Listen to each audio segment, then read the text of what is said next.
Hello guys, welcome back. How are you doing? Has anyone seen the new Mummy movie? Not the one with the really good-looking people or even the Tom Cruise one. This is the new Mummy movie that came out this year. And honestly, it is one of the most scariest movies I have ever seen. It might or might not be for you guys, but for me, it was just downright terrifying. So if you are a fan of horror, I would definitely recommend it. It is a lot more gorier than I expected it to be. The director is Lee Cronin, and I know of the director, but I've never actually dared to watch any of his movies. In case you cannot tell, I am a coward. That's enough for whirly talk.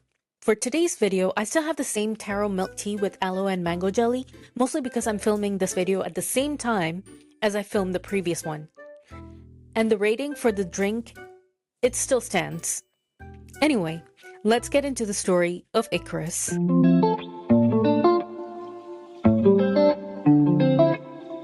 Sometimes being too smart can be a problem.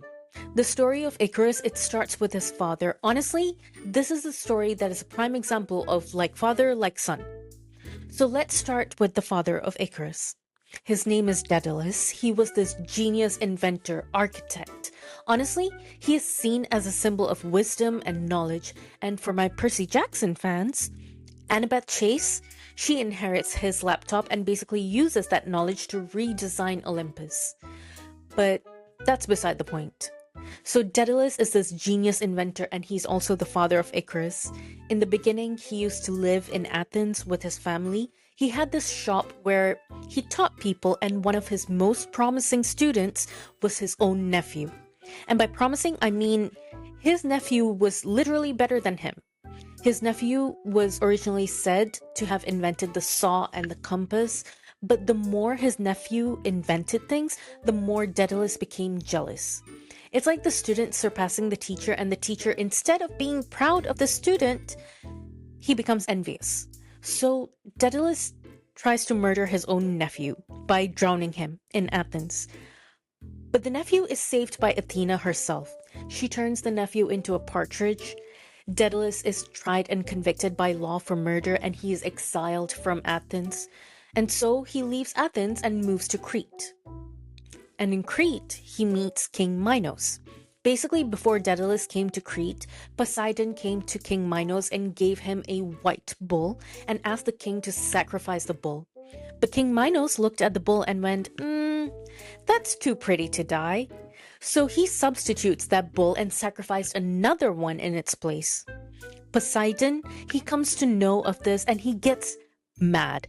So in revenge, he makes King Minos' wife, Pasiphae, fall in love with the bull, and Pasiphae and the bull basically have a child together, and the child happens to be a minotaur. Minotaurs are these creatures with the body of a man and the head and tail of a bull. And for my Percy Jackson fans, it is also the mythical creature that hunts down Percy on his way to Camp Half-Blood. Again, moving on. And that's where Daedalus comes in. He is commissioned by King Minos to create this labyrinth that basically imprisons the Minotaur.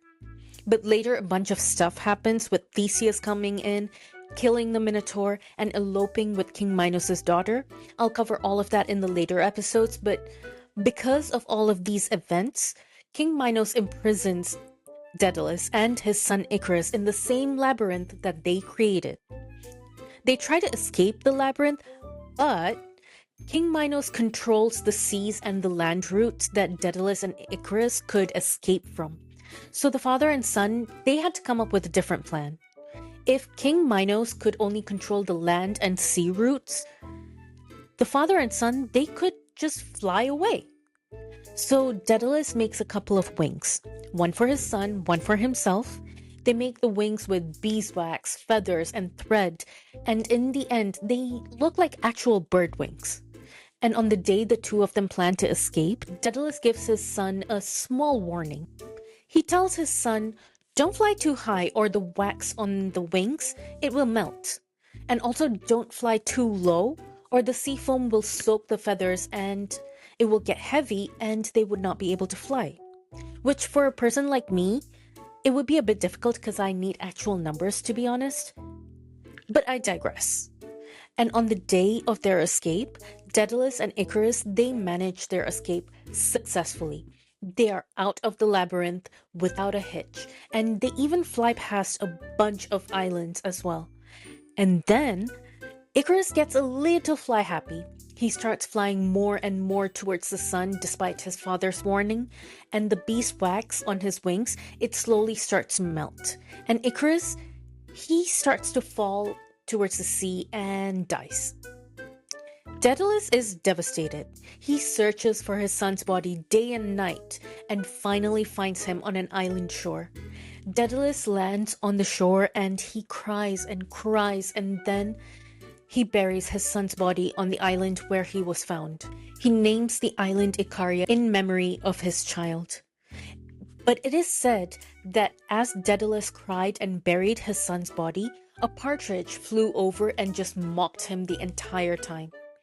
Because it was said that the partridge was actually his nephew coming back to mock Daedalus for losing his own son. Kind of like retribution for killing his own nephew. So basically, the moral of the story is, OSHA exists for a reason. So please follow the rules and don't be too reckless when trying out new things. That's all for today. The next episode is going to be about Sisyphus. I should also probably do a much longer episode, probably. Yes, no, maybe, thoughts. Anyway, until next time, sweet dreams, good night.